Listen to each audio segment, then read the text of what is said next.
नमस्कार, मैं हूं आपके साथ मयंक। तो देखिए, इस वक्त की सबसे बड़ी खबर पूरी दुनिया की, पूरे मिडिल ईस्ट की नज़र है डोनाल्ड ट्रंप और बेंजामिन नेतन्याहू के बीच होने वाली मुलाकात पे। अब से चंद घंटों बाद नेतन्याहू और डोनाल्ड ट्रंप मिलने वाले हैं। बेंजामिन नेतन्याहू अमेरिका पहुंच चुके हैं। अब सवाल यह है कि इस मुलाकात में क्या फैसला होगा, लेकिन इस मुलाकात से चंद घंटे पहले ईरान ने अपनी मिसाइल्स को लेकर एक बड़ा एक्शन लिया है, और जिससे बड़ी तकलीफ बढ़ने वाली है इजराइल की।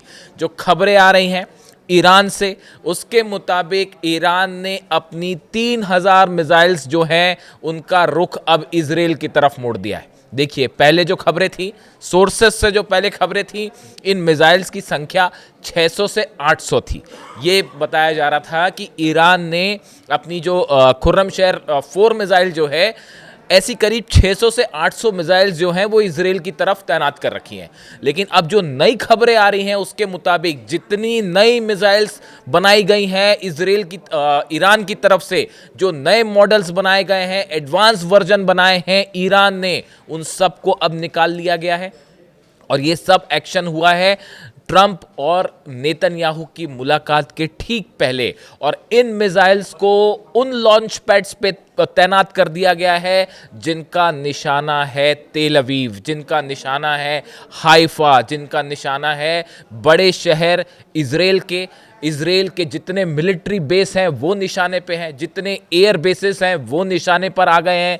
मोसाद का हेडक्वार्टर भी ईरान की मिसाइल्स के निशाने पर आ चुका है। और ये डेवलपमेंट है 24 घंटे के अंदर का। देखिए, जैसे ही ये खबर आई कि नेतन्याहू जो है वो अमेरिका जाएंगे, मुलाकात करेंगे, फौरन ईरान ने ये एक्शन लेना शुरू कर दिया। और अब बताया जा रहा है 3000 missiles are ready for Israel. और जैसे ये मुलाकात, आपसे चंद घंटे बाद मुलाकात होने वाली है, और बताया जा रहा है कि इस मुलाकात में काफ़ी कुछ बड़े फैसले हो सकते हैं। अब देखिए, 3-4 ऐसी खबरें हैं जो आपको ऐसा लग सकता है पिछले 1-2 दिन की बातों में इस तरह से हो सकता है कि शायद जंग फिलहाल ना हो, या जंग कुछ दिनों के लिए टल गई है, या अब हमला नहीं होगा। इस तरह की कुछ खबरें आई। लेकिन मैं आपको 3-4 ऐसी खबरें बताता हूं जो इस ओर इशारा कर रही हैं कि किसी भी पल कुछ भी हो सकता है और हालात बेहद गंभीर हैं। सबसे पहला बात तो ये है, देखिए, ईरान के जो विदेश मंत्री हैं अब्बास अराक्ची, इनकी तरफ से बयान आया कि उन्होंने अपनी सेना को, अपने ही देश को एक प्रकार से संदेश देते हुए कहा कि भले बातचीत हो रही है अमेरिका से, लेकिन सतर्क रहिए। बातचीत के दौरान ये हिस्ट्री है कि अमेरिका हमला कर देता है, डोनाल्ड ट्रंप हमला कर देते हैं। यही वेनेजुएला के साथ हुआ। तो उन्होंने ये जो संदेश दिया, देखिए, अब्बास अराक्ची जो विदेश मंत्री हैं ईरान के, वो बड़े नपे तुले शब्दों में अपनी बात करते हैं, और उनकी हर बात के पीछे कोई बड़ा इशारा होता है। देखिए, खबरें जो आ रही हैं, जो मेरे सोर्सेज बता रहे हैं, जो मैंने एक्सपर्ट से बात की, जो अलग अलग जो वेबसाइट्स हैं या अखबार हैं, उनको खंगालने के बाद जो मैं समझ पा रहा हूँ वो ये बात है कि शायद अब ये हो सकता है कि इजराइल की तरफ से हमला किया जाए ईरान पे बजाय अमेरिका के। ये एक बड़ा शिफ्ट दिखाई दे रहा है पिछले 24 घंटे का, और शायद यही वजह है कि नेतन्याहू मुलाकात करने जा रहे हैं डोनाल्ड ट्रंप से। देखिए, बातचीत जो थी वो मस्कट में पहला दौर फेल हो चुका है, और इसका कोई नतीजा भी नहीं निकलने वाला है, भले नेक्स्ट लेवल की बातचीत हो। अब देखिए, इस बीच में जो सोर्सेज बता रहे हैं उसके मुताबिक खबरें ये है कि हो सकता है कि इजराइल की तरफ से पहला हमला किया जाए। यानी अमेरिका के अटैक की जो बात थी वो प्लान शायद कैंसिल हो चुका है, और प्लान बी एक्टिवेट हुआ। इसीलिए अब्बास अराक्ची की तरफ से ये बयान आया कि आप सावधान रहें। शायद इसी वजह से जितने मिसाइल्स लॉन्च पैड्स पे थे वो शिफ्ट किए गए अमेरिकन बेसिस पे। तो जो मिसाइल्स तैनात हैं वो तो है ही, वो तो पहले से तैनात है, लेकिन जो नई मिसाइल्स ईरान ने लगाई हैं उन सब को खास तौर पर इजराइल के ऊपर तैनात कर दिया गया है, और उनकी संख्या 3000 है। अब देखिए, इसी बीच में ईरान के जो आर्मी चीफ हैं इनकी तरफ से भी एक बड़ा बयान आता है। Major general Amir Hatami, commander in chief of Iran's army, made the remarks on the sideline of a ceremony marking air force day.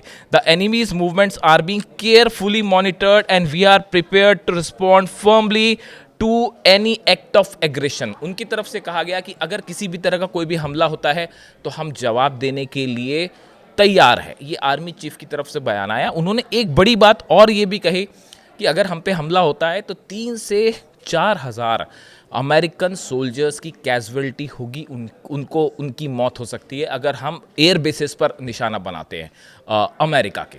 ये उनकी तरफ से एक सीधी वार्निंग आई। देखिए, बड़ा साइकोलॉजिकल गेम चल रहा है। हमने देखा कि जो मस्कट में बातचीत हुई, पहले दौर की बातचीत, उसका कोई नतीजा नहीं निकला।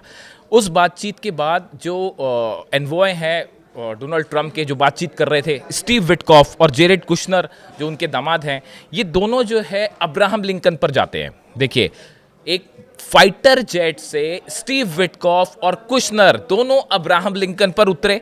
उसका वीडियो भी रिलीज किया गया। वहां पे उन्होंने जो है अब्राहम लिंकन पर जो नेवी के कमांडर्स हैं उनसे मुलाकात की, एक प्रकार का संदेश देने की कोशिश की गई। इसको तुरंत रिस्पॉन्ड किया ईरान ने, और ईरान की तरफ से क्या हुआ, ईरान के विदेश मंत्री अब्बास अराक्ची जो हैं वो भी ईरान के एक वॉरशिप के ऊपर पहुंचे। देखिए, ये टिट फॉर टैट, ईरान ने तुरंत हर बात का जवाब दिया। जो पोस्चर लिया ईरान ने, वो हमेशा अमेरिका से एक कदम आगे बढ़ के रहा। इजराइल से तो कई कदम आगे बढ़ के रहा, लेकिन अमेरिका की तैयारियों का भी सीधा जवाब दिया है ईरान ने। और यही वजह है कि अब्बास अराक्ची भी बिल्कुल उसी तरह जैसे स्टीव विटकॉफ अब्राहम लिंकन पर पहुंचते हैं, वैसे ही ईरान के एक वॉरशिप पर ईरान के विदेश मंत्री पहुंचते हैं। यानी सीधा संदेश था ये वॉशिंगटन को और डोनाल्ड ट्रंप को और स्टीव विटकॉफ को कि अगर आप ये सोचते हैं कि किसी भी तरह हम पर दबाव डाल सकते हैं, तो वो दबाव आपका काम नहीं आएगा। तो देखिए, टिट फॉर टैट हुआ। अब्बास अराक्ची ने बड़ा संदेश दिया और ये भी उन्होंने पिच सेट कर दी है अगली मुलाकात की। देखिए, अमेरिका अगर नेक्स्ट दौर की बातचीत करता है, और जैसी खबरें आ रही हैं कि बातचीत होगी, ईरान उसके लिए हमेशा तक तैयार है। मुद्दा साफ कर दिया है कि हम अपने न्यूक्लियर प्रोग्राम पे कोई बात नहीं कर रहे, खासतौर पर यूरेनियम एनरिचमेंट को। मिसाइल प्रोग्राम पे बात करने का सवाल है ही नहीं, प्रॉक्सीज पे भी सवाल नहीं है। अब इस बीच जो ये खबरें हैं कि नेतन्याहू और ट्रंप की मुलाकात, इस मुलाकात के पहले जो बड़ा मिसाइल मूवमेंट ईरान की तरफ से बड़ा मिसाइल मूवमेंट, ये इस बात को बता रहा है कि ये संदेश साफ है कि शायद जो प्लान था कि अमेरिका की तरफ से पहले हमला हो, जो लगातार नेतन्याहू एक कोशिश कर रहे थे कि अमेरिका पहला हमला करे, वो प्लान शायद बदल चुका है और हमला इस बार हो सकता है कि इजराइल की तरफ से हो। इसको लेकर देखिए कई तैयारियां हुई हैं। ऐसा बताया जा रहा है कि एडमिरल जो ब्रैड कूपर है, सेंटकॉफ के चीफ है, इनकी जो है जनरल एयाल जमीर जो हैं इजराइल के आर्मी चीफ और प्रमुख जो है सेना के, इनके बीच में एक बड़ी बातचीत हुई है और ये प्लान तैयार हुआ है कि अगर इजराइल पहले हमला करता है तो उस स्थिति में क्या रणनीति होगी। ऐसे ही देखिए, मोसाद चीफ जो है डेविड बानिया, ये अभी हाल ही में अमेरिका गए थे।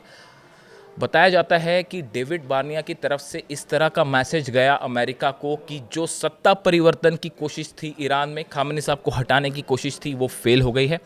अगर हमला करता है अमेरिका, उस सिचुएशन में भी इस बात की कोई गारंटी नहीं है कि ईरान में जो है सत्ता परिवर्तन हो। और ये टर्निंग पॉइंट था इस पूरे एपिसोड का। इस बार जो ये आमने सामने की स्थिति है, इसमें ये टर्निंग पॉइंट था और उसके बाद ही अब बताया जा रहा है कि शायद प्लान चेंज है और इजराइल की तरफ से हमला हो सकता है। लेकिन इस सूरत में भी ईरान की 3000 मिसाइल्स इजराइल के लिए तैयार है और सबकी नज़र है नेतन्याहू और ट्रंप की मुलाकात पर। इस मुलाकात में क्या होता है और इसके बाद क्या जंग होती है या क्या डेवलपमेंट होता है, हमारी भी नज़रें बनी हुई हैं। हर एक खबर पर जो भी अपडेट आएगा आप तक पहुंचाएंगे। Thank you so much.